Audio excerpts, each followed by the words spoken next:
બોલશું કે એવું નહીં કે બધા અમારા ઘરે આવીને ફોર્મ દઈ ગયા હતા, એવું ખોટું નહીં બોલી. જેટલું બોલશું એ સાચું બોલશું. અમારી જે પરિસ્થિતિ ગોંડલમાં છે એ અમે સ્વીકારી છીએ કે ચાલી હતા ઓગણી વૈધા, અને આ ભાઈડા કહેવાય ઓગણી વૈધા. ઓગણીને હેરે બબે ઠેકેદારને દરખાસ્ત કરો 38 ભાઈડા કહેવાય કે 19ની હેરે એ 38 ઉભા રહ્યા.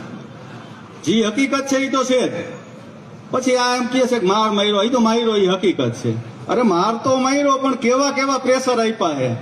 એક ઉમેદવારના બેન જે વિધવા છે અને અહીંયા રહે છે, વિધવા છે બેન, અહીંયા રહે છે, એમના બાળકો એક આગળ રોડ ઉપર સંસ્થા આવે ત્યાં ભણે છે. હવે એ સંસ્થામાંથી ફોન કરીને કહેવામાં આવ્યું કે તમારા બાળકોના સલટી લઈ જાઓ, કાં પછી ફોર્મ ખેંચી લ્યો. હવે તો પછી હવે ફોર્મ ખેંચી જ લેવાય કે બાળકો અભણ રહે અભ્યાસ વગર, એના કરતા ફોર્મ ખેંચી લેવાય. અને જયારે આ ફોર્મ ખેંચવાની પ્રક્રિયા હતી ત્યારે પણ મેં મીડિયામાં કીધું હતું કે અમે અમારા ટેકેદાર અને દરખાસ્ત કરનારાને કીધું છે સામેથી સોગંદનામા દઈ દો. આવો ત્રાસ સહન કરવો પડે તમને. રાતે 12 વાગે પકડે 12 જણા, વચમાં એક જણો આવીને તમને 58 વર્ષના પાટીદાર વૃદ્ધને જો માર મારવો પડતો હોય અને જો તમારે ફોર્મ ખેંચાવવા પડતા હોય તો આ લોકશાહી તો તમને મુબારક. અને અમે વટથી 19 છે એને 19 નહીં 9 વટ તો લડત.